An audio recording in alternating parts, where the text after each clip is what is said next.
So yeah, my name is Nick, and two things you need to know about me is that I make too many slides and I talk too fast, and hopefully those two will cancel out. So my talk is entitled, So You Think You Know Swift. So Swift is designed around the principle of progressive disclosure, which basically means that it's easy to learn but hard to master. So like a lot of people know some Swift, and almost nobody knows all Swift, and that includes myself, but I'm hoping that today I will show you at least something that you haven't seen before. I'm going to start with the humble for loop. I think we've all used that probably. So let's say you have a situation where you've got a loop, but you want to perform some operation only on some of the items in the loop. You've got some condition you want to do. And you might write it like this, but there's a lot of indenting, it's a bit boilerplatey. And so there's a nicer solution. You can use this where clause that you can apply to your loop. And then you can flatten that all out, and you don't have as many sort of nested clauses. But suppose you need to unwrap like an optional like this, like you want to do something only for the non-nil strings. You can't use the where clause because it can't bind a new variable in a where clause. So you're back to using if let or guard let.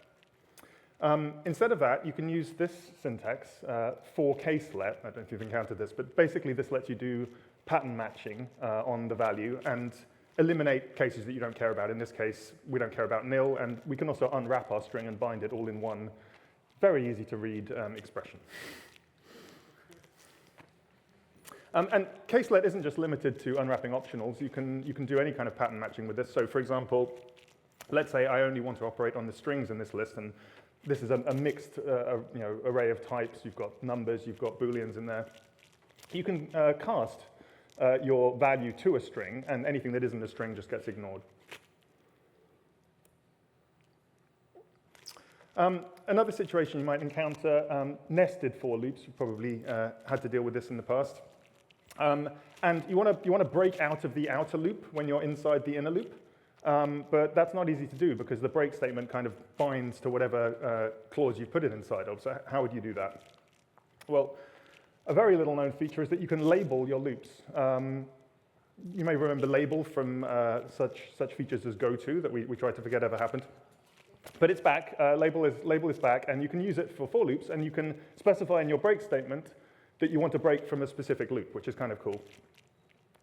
And it's not actually just limited to loops. You can use labels on a lot of different kinds of statements, including if statements, interestingly. So you normally can't break out of an if statement, because if you put a break inside an if statement, it's just going to find the loop or whatever that you're inside. But if you label your if statement, you can actually break from it, which is kind of nice. This can encourage you to write terrible code, so use with caution. Let's talk a little bit about strings. So you've all seen strings. Strings in Swift at first blush are pretty similar to strings in any other language. There's not a lot of surprises there. But Swift has a reputation, Swift strings rather, have a reputation for being a bit difficult to work with if you're trying to do anything kind of a bit more complicated. So in this case, we want to get like the nth character of a string. And if you want to do that in C, it's pretty obvious. It's just like an array of characters. You get the eighth one in this case. And it's a W, no problem. Objective-C, it's a little bit more verbose. It wouldn't be Objective-C if it wasn't, but it's basically the same idea. And then you try it with Swift, and what the hell is going on here? Like, why? You've got to mention your variable like 5 times. You've got all of this like weird syntax, and it works, but at what cost? So, why have they made this so hard? It's a good question. The answer, predictably, is Unicode. So let's try this again with a Unicode string. In this case, appropriately enough, it's a clown car, and you'll see why in a second. So if we want to get the second character of our clown car in C, we ask for index 1, and it just gives us some garbage back. But OK, we'll try it with Objective-C. Like Objective-C is at least Unicode aware, right? Like it's a proper Unicode-aware language, and we try it, and yeah, it also just doesn't work at all. And then we tried in Swift, and it works fine. OK, why is that? Well, to understand why that's happening, you need to understand what's going on under the hood a little bit. So strings have an encoding.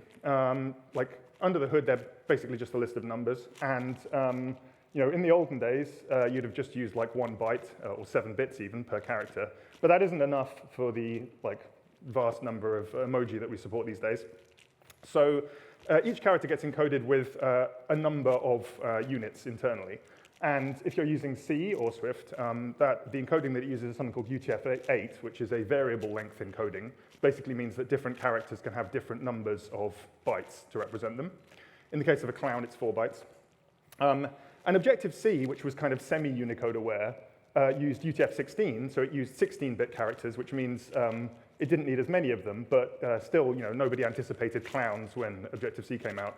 So you still need 2 Objective-C characters to represent a clown. So now we understand kind of what's happening here, because if we ask for the character at index 1, we're not getting the car, we're getting like the middle of a clown, which is nothing, it's just some garbage. Indexes in Swift are not actually integers. Well, actually, that's a lie. They are in fact integers. But what's exposed to us is not a simple integer. It's a string.index type. And you can't just like get the nth one of those. You have to use specific methods to manipulate them. So you can go forwards and backwards, or you can go offset by a certain number. But you can't just like add 2 of them together or do anything like that. And I mean, okay, fine. Like, they have their reasons for doing that. It makes everything like work properly. But why not just give us a nicer API? Like, we all know what we want. We want to just be able to say, give me the 7th character, 8th character, or whatever, and have it just work. And you can write like a 1-line piece of code that encapsulates that as a subscript that takes an int and just does all the work for you. And then it works fine. Like, so well, why didn't they just give us that out of the box? Like, why make us work harder? The reason, predictably, is performance.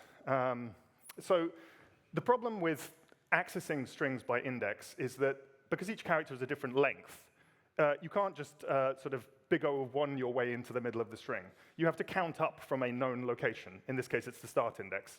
And it's going to take, if you want to get the 8th character, it's going to take big O of 8 to get there. And so the problem is, like, if they give us this nice-looking API that looks simple to use, people will use it. That's the worst part about APIs.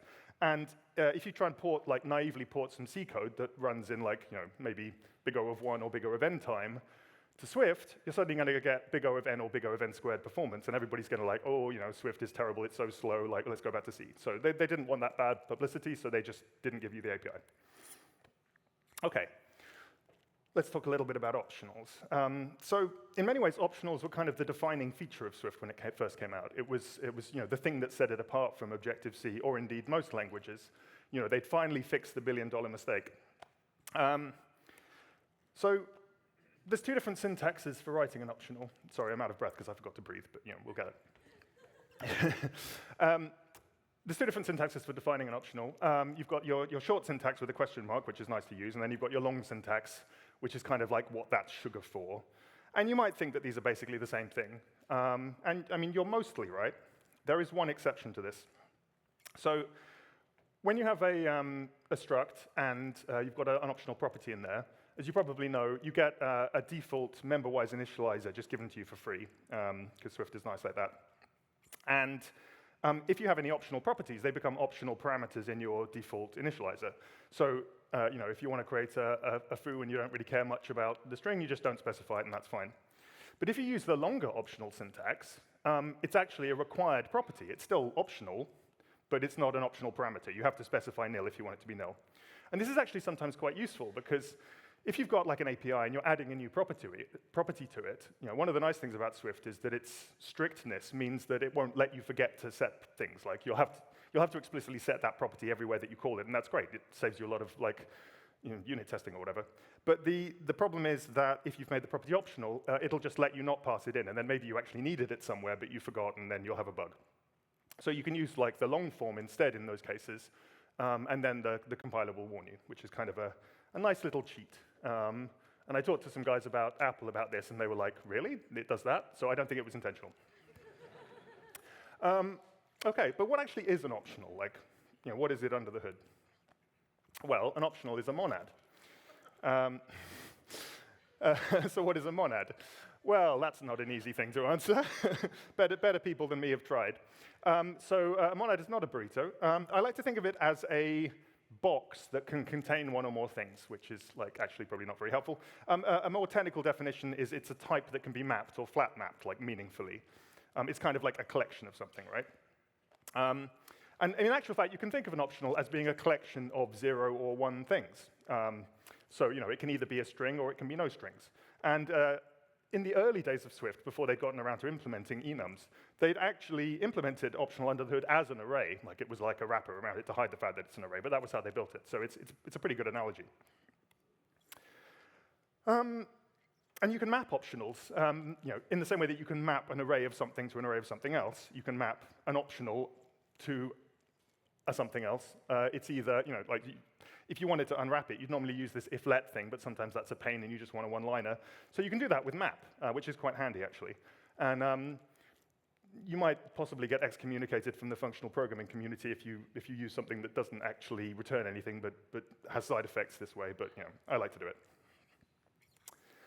OK, but what is an optional, really? Because I didn't think it through, I've actually spoiled this, but maybe you weren't listening. So an optional is, you might think that it's a pointer, and in Objective-C, you'd be right. So in Objective-C, optionals now are just basically an annotation that you add to a pointer to say, this can or can't be null.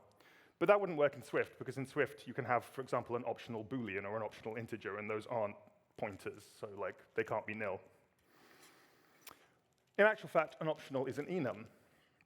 It's an enum that can have two cases. One case is none, and the other case is something. It's a generic enum, so the something can be specified later. OK, so let's talk a little bit about enums. I said enums there, by the way, but my voice broke. OK, so we all know about enums, right? You remember enum from C. It can be an integer, not very exciting. Basically just sugar for a bunch of constants, and not even very good sugar, to be honest. In Swift, they added string enums, which are kind of cool, handy for making web APIs and things. But the real headline feature of Swift, after everybody got over the idea of optionals, was enums with associated types. And enums with associated types allow you to have basically values, and not just values, but values of different types in each case, and that's super useful. Now, if you want to compare some enum cases, they're equatable by default if you're just using your simple types or your integer string or nothing types. And so if you want to check what type it is, you can just use double equals, and that's fine. But if you're comparing your enums with associated values, I mean, that will work if you make them equatable. You have to explicitly opt into it, but it's then synthesized for you, so it's not a lot more work. So this will work, but it's probably not what you want. If you're checking whether your web response returned a valid response, you don't want to have to say what response it gave you to see if that's what you got, because that doesn't make any sense. You don't know that yet. So for that, you need to use pattern matching. OK, so what is pattern matching? Well, you remember case-let from the extremely readable for loop we had earlier. So you can use if case-let to do pattern matching. Basically, what it lets you say is it of this type? Oh, and by the way, while I'm at it, bind the type to a new variable, and then I can use it. It's very helpful. It's also super readable. It's so readable that there is a website dedicated to its readableness. This website comes in two different flavors, work-safe and not so work-safe. It's very useful if you forget how to write this. But maybe more useful is just to write a switch statement, which is a bit easier to read and easier to remember. So this is essentially the same thing. It's doing the same thing. It just handles explicitly, in this case, all of the cases rather than just checking for one. And yeah, basically all of these are equivalent. So a switch case, if case-let, guard case-let, they're all basically just different ways of writing the same thing. And the nice thing about case-let syntax is that you can use it in other cases. So we used it in the for loop earlier. You can also use it in a while loop. And there's even a sort of flavor of this for using in do-catch blocks. You don't actually use case here, but catch is substituted for case. And it lets you do the pattern matching and variable binding and everything. Very handy. Switch, on the other hand, can also be used with things that aren't binding variables. You can switch over whether a value is inside a range. You can switch over whether a value is of a particular type. And you can use case-let to bind it to a particular type. And similarly to the for loop, you can add a where clause to cases, and you can then basically just use your switch case as kind of like a fancy if statement. You can even just not even check for a particular match at all, so just use an underscore, and then it is literally just like an if statement, except that the condition goes in the where part. But you can actually customize the functionality of pattern matching. Maybe not so many people know this, but there's this operator, the tilde equals operator, that defines the behavior of like when you use a value inside a case or switch case. So if you, for example, you had some kind of custom collection type where logically some type can be inside some other type in the same way that a number can be inside a range, for example, you can define that logic yourself and give it a tilde equals operator, and then you can use that inside a switch case to do that kind of matching. Something that always kind of bugs me when I see people using switch cases in the world is often we get lazy with switch cases. We're like, okay, I'm going to check for a particular case, as if I was writing like an if case. But then, like, I know what the other thing's going to be. I'll just put in a default. I don't want to like have to write out the whole thing. And that's fine. Like, I mean, this works fine. Until later, you come along and you add a third case. And now you've introduced a bug. And Swift likes to help you when you introduce bugs like this by not letting you do it. But in this case, it doesn't know what you meant. Like, it doesn't know that you meant, when you wrote default, you actually just meant landscape. It just, you've said anything else, and that's what it's going to let you get away with. And so you've introduced a bug here. And so to avoid doing that, I strongly recommend using exhaustive switching whenever you possibly can, which in the case of enums is always. And if you do that, then the compiler is going to warn you that you've forgotten something here. Another cool use for switch cases is often you have like complex logic like this. Maybe you've got multiple Boolean variables that can be used in various combinations. And so you end up writing these nested if statements. Maybe you'll even stick some labeled breaks in there just for maximum readability. And you probably don't want to write code like this. It's super easy to introduce bugs, and the compiler can't help you at all to spot that you've done that. In this case, there's a combination that we've forgotten to handle, but we're just not going to notice until we hit a bug in production. Or hopefully in our unit tests, if we've written any. Instead of this, you can write a truth table using a switch statement. So basically, you can switch over a tuple of all of your variables, and then you can explicitly handle every single case. And if there's some combination you don't care about, like if you're not logged in, I don't care whether you're an admin, you can just put in a wildcard, like underscore for that specific case. But that's much better than just having a default clause, because if there's any other case I haven't handled, the compiler will still be able to tell me that I've forgotten to deal with it. So all of the types in Swift generally break down into one of two categories. They're either value types or they're reference types. What do I mean by that?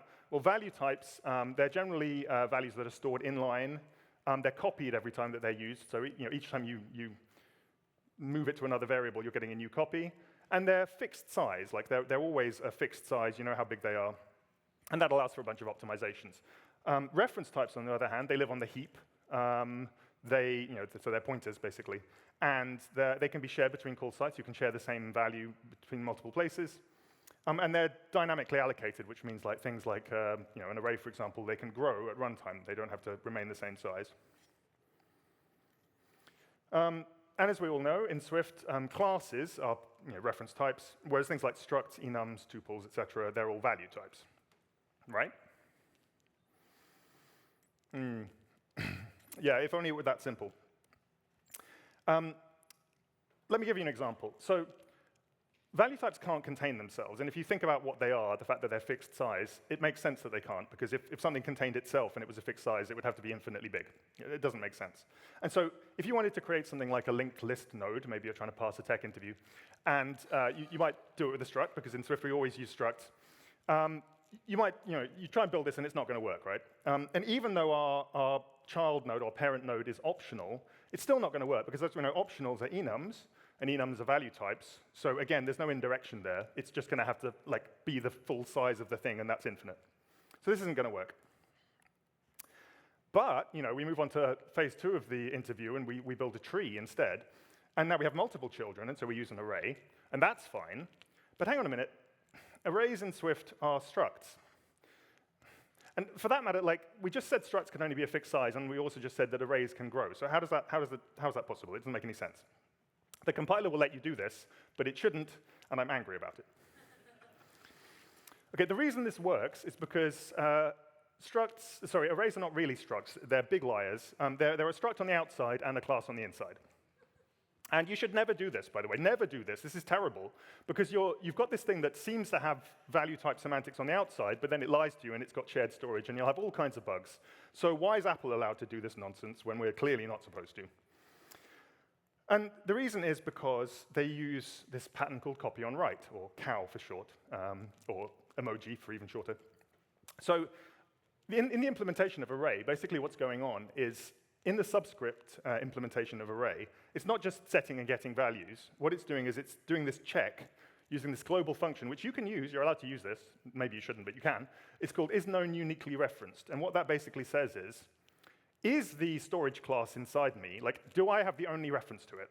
Is anybody else also using this? And it's checking the reference count, basically, but never check that directly because it'll lie. So if I'm the only one using it, I'm free to mutate it because I know that I'm not messing up anybody else's copy. If I'm not the only one using it, I will make a copy of the entire data, and then I'll mutate my copy. That's what it's basically saying. And it's quite a lot of boilerplate, but it works amazingly well. And this is what they do. And this is how you can have all the benefits of a reference type with none of the disadvantages. I mean, there's some disadvantages. So COW is not free. Like, I think this is like a popular misconception when people hear about it. They're like, oh, that's great. Like, I can just use like massive structs and I'll have no performance overhead because Swift will magically copy on write. No, that's not how it works at all. Swift never implements copy on write for you. You always have to do it yourself. It's not using magic. It's using like horrible code that you have to write.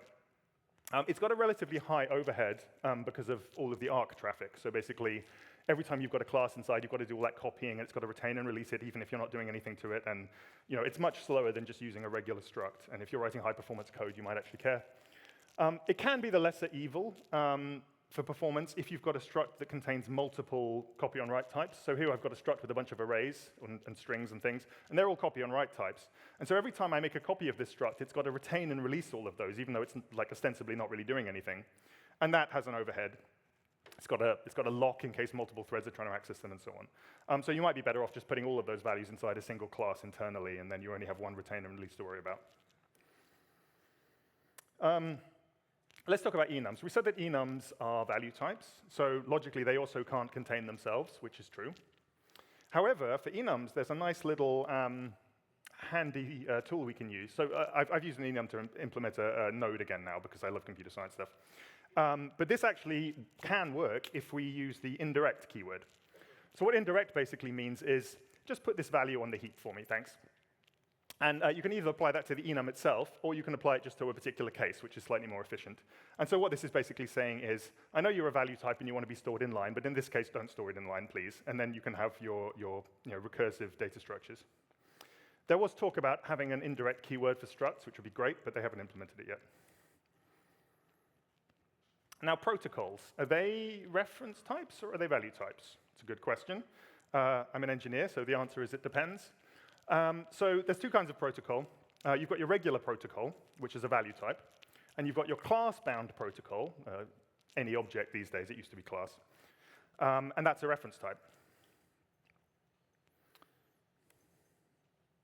So class-bound protocols get some sort of magic powers. They can only be used with class types, but in return for that, you get to use weak. You can have a weak reference. And you can use the triple equals operator, which is the identity operator. So basically, for free, you can tell if two protocol instances are actually the same, like, underlying class.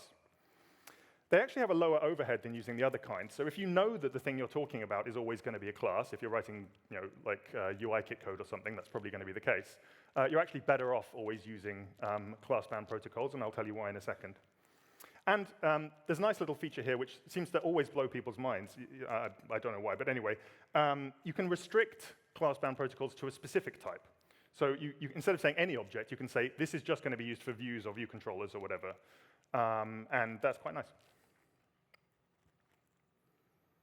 So for class-bound protocols, like, what does that actually look like in terms of, like, when you have the variable, what's getting stored there? We say we've got any foo. What is that? Well, because it's class-bound, we know that it's going to be a pointer to something. So actually, any foo is always just a pointer. It's 8 bytes. It's actually sometimes 16 bytes because of something called witness tables, which I'm not going to go into, but it's going to be 8 or 16 bytes, basically. And that's easy enough to understand. And it also explains how I'm able to change it from being like a bar to being a baz at runtime, even though they're different types, because it doesn't matter what type they are. They're both just pointers. It's fine. The thing that I've actually got in my variable foo doesn't need to change. But then how does this work with regular protocols? So a regular protocol can be like literally anything, right? It can be a struct, it can be a class, and I can change it at runtime. I can start off putting a struct in there, and then later I can put a class in there, and those are different sizes. And the struct has to be stored inline. It doesn't make any sense. How does that work? Like, what is an any foo? To answer that question, you need to know about something called existentials. What is an existential? So existentials derive their name from the axiom that there exists a type T such that T conforms to the protocol. There exists existential, you see. You can read about this in the Swift book. If you look at the implementation of existentials, the existential container, which sadly is written in C++ because it's part of the core runtime, this is what an existential actually is. This is what you get when you have an any foo. There's a bunch of metadata and stuff in here, the witness table thing that I mentioned before. But the most interesting part of this is the fixed-sized buffer. And this is a buffer of 3 void stars, which are 8-bit things, so it's basically 24 bytes in total. So the answer to the question, how big is a thing when you don't know how big a thing could be, is it's 24 bytes. Well, it's actually 40 bytes. So there's an interesting performance implication here. I can't remember if I mentioned this on the next slide. No, I don't. I'm going to mention it here. OK, so what this means is that if your struct or whatever that you're putting inside your any foo is less than or equal to 24 bytes, it just gets stored in line on the stack, nice and efficient, great, no indirection. If it's bigger than that, if it's 25 bytes, suddenly it has to be put onto the heap because there's not room in that container for it, so you put a pointer in there and you heap allocate it instead.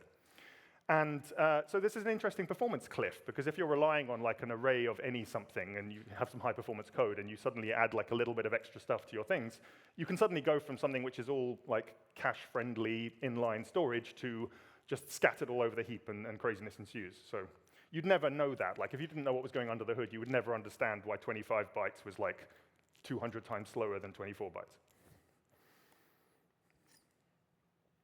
bytes. I mentioned any foo there. What is any foo? Why is it any foo? That's a relatively new keyword, right? And there's also some foo. Are those the same? Who knows? I know. So basically, any foo is a thing that can change at runtime. So basically, what you're saying is that at runtime, we don't actually know what foo this is. It could be anything that conforms to foo. Some foo is saying, well, okay, you don't know. When you're writing the code, you don't know what foo it's going to be. But by the time this is all compiled, we'll have figured it out for you, right? So it's going to be a specific foo, and it can't change to some other foo later. It's functionally equivalent to writing generic code where it's T of type foo. You know inside that function that T can only be one type of thing. It can't change. And it's much more efficient. So you should basically use some foo whenever you can.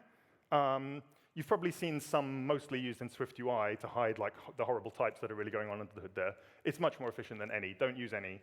There was even talk about changing the default to be some, but it would have broken everything, so they probably won't do that. But you can do that. Another way of dividing the types in Swift, rather than value and reference type, is to divide them by nominal and structural. What do I mean by this? So nominal types are ones that their name is what makes them unique. And structural types are ones where their structure makes them unique. So classes, structs, enums, most of the types we use are nominal types. The exceptions would be tuples and closures. So 2 different tuples with different names, if they have the same structure, they're the same type as far as Swift is concerned. Let's look at some examples. So we create some nominal types here. They're structs. They conform to some protocols. And I've got a user ID type, and I've got a service ID type. And really, they're both just string wrappers. But obviously, they're not interchangeable. That's kind of the whole point. That's why I created them. If I have a user ID, Bob, and I have a service ID, Prod, I can't compare them because they're not the same type, right? Apples and oranges. But let's say, naively, I decided to do the same thing with tuples, because, I don't know, maybe I don't like writing as much boilerplate. And I maybe set up some type aliases for them to make them have the same ergonomics as using structs. And I've got a person who has a name and an age, and I've got an address, and that has a street and a house number. And obviously, these are totally different things, right? But because they have the same structure, as far as Swift's concerned, they're interchangeable. And so, a person called Abbey Road could be the same as an address called Abbey Road. Swift doesn't know any better. What about closures? They're also structural types, right? You've all seen closures. This is how you write a closure typically. It's kind of like a backwards function where the parameters are on the wrong side of the curly brace. But once you get your head around that, it's OK. What you probably don't realize is all of these are also closures. Regular functions, they're closures in Swift. Initializers for your class, that's a closure. Even enum cases are closures. Everything's a closure. And the thing about that is because they are structural types, that means they're interchangeable. So anywhere that's expecting a closure can take anything else that is also a closure, which is basically everything. So for example, in this case, we've got a function that takes a callback, a thing that takes a Boolean and returns a typeface. But because I have an enum, which has a case, which has a Boolean parameter, if you like, I can pass that as a closure. It's crazy. Why would you ever use this? Well, here's a few cases where you might use something along those lines. So if you've done something like this, you're iterating over your views, and you want to call a function all of them, you can actually just pass the function directly. Like, why not? Because it's a closure anyway. Why wrap it in another closure? I've done this a few times. It's cool. Looks cool. Saves a bit of typing. This is a little bit dangerous, though. The reason this is dangerous is because you've all encountered the situation of retained cycles caused by closures, right? You call a member of your class from inside a closure, and then you assign that closure to a property of your class, and now, oops, you've accidentally retained cycled. And the nice thing is that Swift will warn you about this. It'll tell you, hey, you've referenced self inside here. Make sure you know what you're doing. And you'll be like, I needed to make that a weak reference. Thanks, Swift, you warned me. But if you rewrote this just by passing your member function directly as your closure, Swift isn't going to warn you about that situation. You've still got a retain cycle here, but you get no warning whatsoever. So maybe don't do that. I just told you how to do it, now I'm taking it away. I'm so mean. There is actually a good use for this, though. For initializers, you don't have this retain cycle problem. Initializers are closures, you can pass them directly. So this is a nice little bit of syntax sugar. I mean, maybe syntax sugar isn't that important, but this is actually super nice, and I'm going to give you a real-world use case for this in a second. Oops. First, I need to talk about factories. OK, so what are factories, and what problem do they solve? The problem is dependency injection. You have this piece of code. It's a class, and it does some stuff, and it uses another class internally. And this is super untestable because you don't know what this function is doing. You don't know what it's allocating. You don't know that it's using a hammer. How do you test hammer? You didn't even know it was using a hammer from the external interface. This is a bad way to write code. I think we've mostly come to this conclusion as an industry. And so instead of doing this, what we might do is we might create a hammer factory, which is a protocol. And then we'd inject that into our class, and then it would use that to make the hammer. And then when we're writing our unit tests later, we can have a mock hammer factory and make a mock hammer, and it's all very nice and testable, right? The problem is, there's a lot of boilerplate here, but there's no better solution. This is the way you have to do it. It's better than the alternative, so everybody does that. It's the right thing to do. I mean, maybe if you're an enterprise Java developer in the 1990s, this is the right thing to do. But Swift is a modern language, goddammit. We have closures. So instead of all of this nonsense, get rid of all of that, your protocols and your multiple instances, and what you want is a way to make a factory. What is a factory if not a function? It's a function that returns a value, right? So just hammer factory can just become a closure. And you'd use this exactly the same way that you'd use the protocol-based version. But the nice thing is, when we're creating our closure to create a hammer factory, our hammer has an initializer. What is an initializer if not a function that returns a hammer? That's literally what it is. So we just pass it directly. And then if we want to mock it, we just pass the mock hammer initializer instead. It's got the same signature. And that's all you have to do. You don't have to create a factory at all. Your class is its own factory. So I think this is quite nice. So we did all of that in order to do testing. So let's talk a little bit about testing. As Daniel showed us earlier, this is how you write tests now. Here I've written a failing test. I don't know how I'm going to make this pass, but I'm an engineer. I can solve any problem. But for now, it fails. And when it fails, it tells me the line where it failed, which is really cool. That's very helpful. If it didn't, then I'd be scratching my head in my thousands of tests which one failed. But let's say I was testing something a bit more complicated, and I want to write a wrapper function to do like maybe multiple tests in one go. And so I'm going to call my abstracted test function inside my test. And then I'm going to run this. And the problem is, it's still highlighting the expect line that failed. But really, I wanted it to highlight the call side, because I might have called this from 5 different places, and I want to know which one actually had the wrong parameters, right? So how is it that Apple is making Xcode highlight the right line here? And I mean, it's Apple, so the default assumption is going to be they're doing some kind of compiler magic, and that's not for us, and we just have to live with making our own thing that's not as good, right? But actually, in this case, the magic is quite tractable. It's quite easy to understand. And unlike Daniel, I'm going to give the people what they want and show you what expect function is doing. I won't actually show you the implementation, because he's right, that's boring. But the signature is quite interesting. As you can see in the signature for the expect macro, which is kind of just a function, really, it's got this parameter source location. And the reason I didn't have to pass source location is because it has a default value, and that default value is another macro, underscore source location, which might be a hint that we're not really supposed to use this yet, but I don't follow the rules. I'm going to use this. And so if I forward the source location from my test is greater function to the expect underneath the hood, and then I run this, then it's actually going to highlight the right line. And that's super useful. But if I can take you back in time for a minute, way, way back in the past to I don't know, 2 months ago, we'd have been writing this, oh, it's so old. This old API, this horrible testing framework that's so legacy. This is how we'd have written tests 2 months ago, when I wrote this talk, incidentally. Guess which bit I added. So here we've got the XCT assert function, and this does the same thing, it highlights on that line. And so how does that work? Because this predates macros. They've had this for years, a macros are new, so they can't be using macros. So how does this work? The answer is it actually works exactly the same way, pretty much. So the XCT assert function has 2 parameters, line and file path, file, as they called it in the old days, and both of these default to macros, because macros are actually not new. What's new is customizable macros. They've had macros forever. File path and line are built-in macros.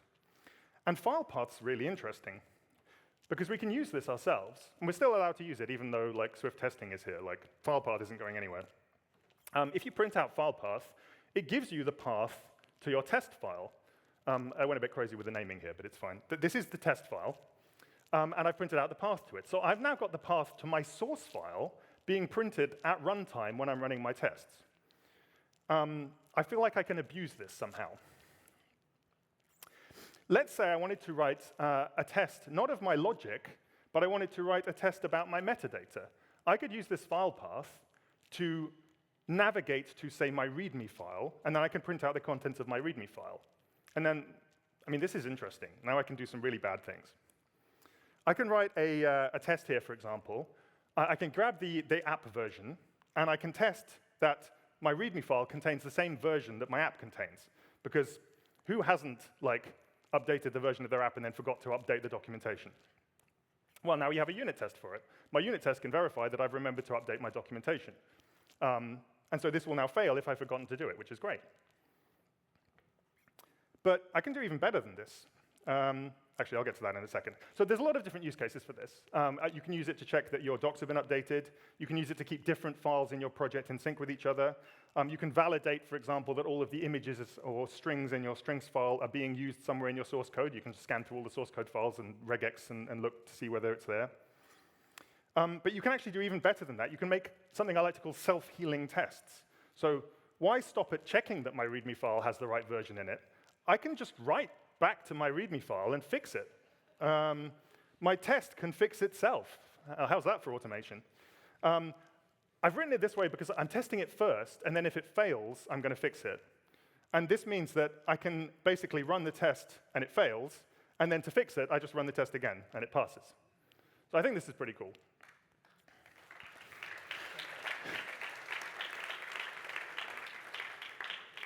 I'm glad you agree.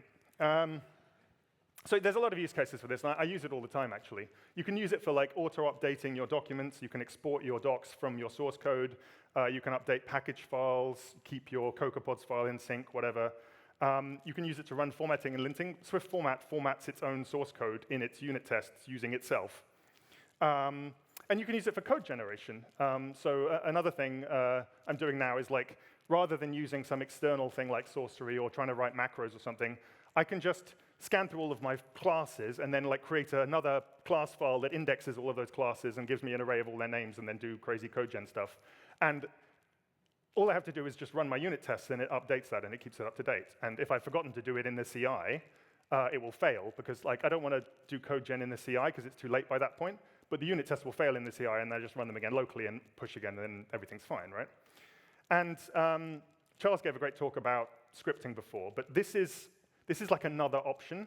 So if you want to do some scripting and you don't want to write bash because it's horrible, you want like nice, strongly typed Swift, you can actually just do your scripting in your unit tests. And you don't have to create a separate module, you don't have to create a separate script file, you don't need like build rules or anything that might easily get broken or forgotten or dislodged from your code.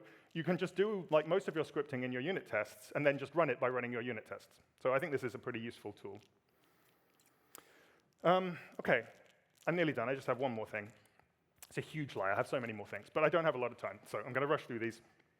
So here was there's just a few extra cool things. I don't have time to go through in detail, but I'd just like to mention them. Swift doesn't have namespaces, which is a kind of pain, but empty enums, it turns out, are great to use as namespaces because they can't really be used for anything else. They're kind of, you can't instantiate an empty enum. You can't have an instance of an empty enum, but you can define one, and then you can put static stuff in it, and that's great. By default, everything in Swift is module scoped, basically internal. And it's kind of a pain. You have to, if you want to make something public, you have to put public against like every single thing, right? A shortcut is you can just create a public extension or private extension and put all of your stuff in there, and then it automatically inherits the accessibility of the extension, which is like if you want to like quickly switch between public or private or whatever, that's quite handy. Finally, protocols can be nested inside other types as of Swift 5.10. Not Swift 10.10, as I said in a previous talk, and people thought I was making a joke. No, this is real. You can actually use this now. Non-optional data.